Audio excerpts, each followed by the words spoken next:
নমস্কার। আজকের আলোচনা শুরু করা যাক। আমাদের হাতে একটা বেশ ইন্টারেস্টিং উৎস এসছে, যেটা হনুমান চালিসা পাঠের মাহাত্ম্য নিয়ে কথা বলে।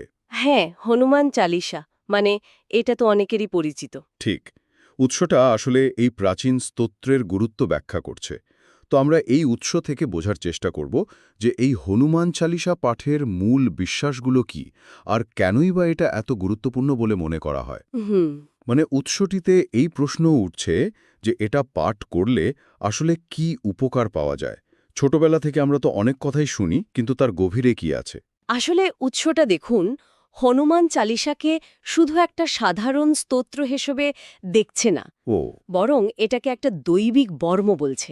মানে একটা আধ্যাত্মিক ঢাল আর কি। দৈবিক বর্ম, ইন্টারেস্টিং টার্ম। হ্যাঁ, আর একটা দারুণ ব্যাপার, উৎসটাতে বলা আছে তুলসীদাস যখন এটা রচনা করেন তখন তিনি নাকি শ্রী হনুমানের সাক্ষাৎ দর্শন পেয়েছিলেন, তার কৃপা লাভ করেছিলেন। সরাসরি হনুমানের দর্শন আর কৃপা। আচ্ছা, তাহলে তো এর প্রেক্ষাপটটাই অন্যরকম। একদম। এই ব্যাপারটা স্তোত্রটিকে একটা অন্য মাত্রা দেয়, তাই না? নিশ্চয়ই। তার মানে কি এর প্রত্যেকটা লাইনের মধ্যেই বিশেষ শক্তি আছে? উৎস কি বলছে এই নিয়ে? হ্যাঁ, উৎস পরিষ্কার বলছে যে এর প্রতিটি চরণের মধ্যেই নাকি মন্ত্রশক্তি নিহিত আছে, এরকমই বিশ্বাস করা হয়। মন্ত্র শক্তি? আর এই শক্তি নাকি হনুমানের 4টে প্রধান গুণকে জাগিয়ে তুলতে সাহায্য করে। 4টে গুণ কি কি? শক্তি, ভক্তি, জ্ঞান আর রক্ষা করার ক্ষমতা। ভাবুন, একটা স্তোত্রের মধ্যে এই 4টে গুণের কথা বলা হচ্ছে। শক্তি, ভক্তি, জ্ঞান, রক্ষা করার ক্ষমতা। বাহ! কিন্তু বাস্তব জীবনে এর প্রভাবটা কিভাবে বোঝা যায়? উৎসকে কিছু নির্দিষ্ট উদাহরণ বা ফলের কথা বলছে? এই যে দৈবিক বর্ম বললেন, এটা বাস্তবে কিভাবে কাজ করে? অবশ্যই বলছে।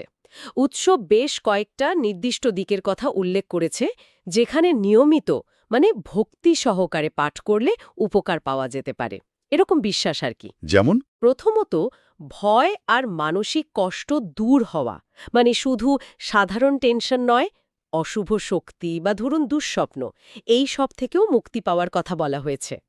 আচ্ছা, তার মানে এটা শুধু মনের শান্তির ব্যাপার নয়, একটা প্রোটেকশন বা সুরক্ষার অনুভূতিও। একদম ঠিক ধরেছেন। আর উৎস অনুসারে এই সুরক্ষা নাকি বিভিন্ন রকম দুর্ঘটনা থেকেও আসতে পারে। দুর্ঘটনা? হ্যাঁ, কি রকম? যেমন ধরুন, আগুন, জল বা বিদ্যুৎ সংক্রান্ত বিপদ, এগুলোর হাত থেকে রক্ষা পাওয়া। ও আচ্ছা। শুধু তাই নয়, মানসিক শক্তি মানে মেন্টাল স্ট্রেংথ আর আত্মবিশ্বাস বাড়াতেও এর ভূমিকা আছে বলে উল্লেখ করা হয়েছে। এটা তো খুব দরকারি, বিশেষ করে যারা একটু হীনমন্যতায় ভোগেন বা কনফিডেন্সের অভাবে আটকে যান। ঠিক, তাদের জন্য এটা একটা বড় দিক হতে পারে। তাহলে মানসিক আর দৈহিক দুরকম সুরক্ষার কথাই বলা হচ্ছে। আচ্ছা, অসুস্থতার ব্যাপারে কিছু বলা আছে? শরীর খারাপ হলে? হ্যাঁ, সেটাও উল্লেখ করা হয়েছে।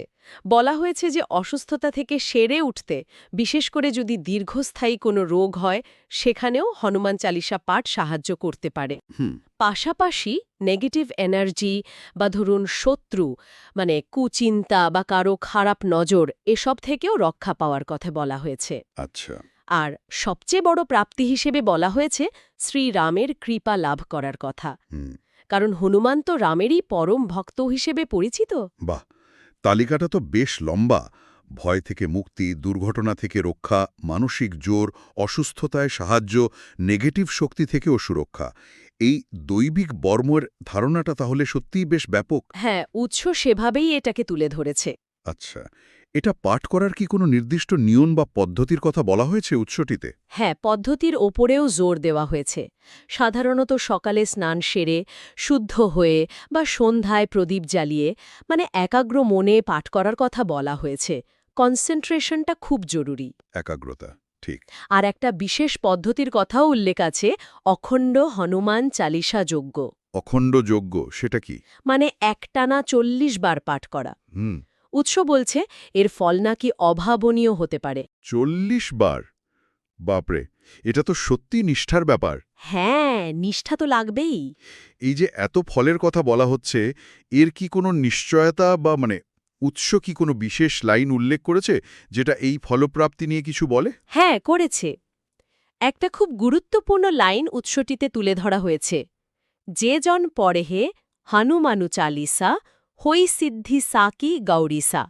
হৈসিদ্ধি সাকি গৌরিসা এর মানে কি? এর মানে হল, যিনি হনুমান চালিসা পাঠ করেন তার সিদ্ধি লাভ হয়, মানে তিনি সাফল্য পান, আর স্বয়ং গৌরীপতি শিব তার সাক্ষী থাকেন। এই লাইনটাকে অনেকে এর ফলপ্রাপ্তির একটা ঐশ্বরিক গ্যারান্টি হিসেবে দেখেন। শিব নিজে সাক্ষী থাকেন। ইন্টারেস্টিং।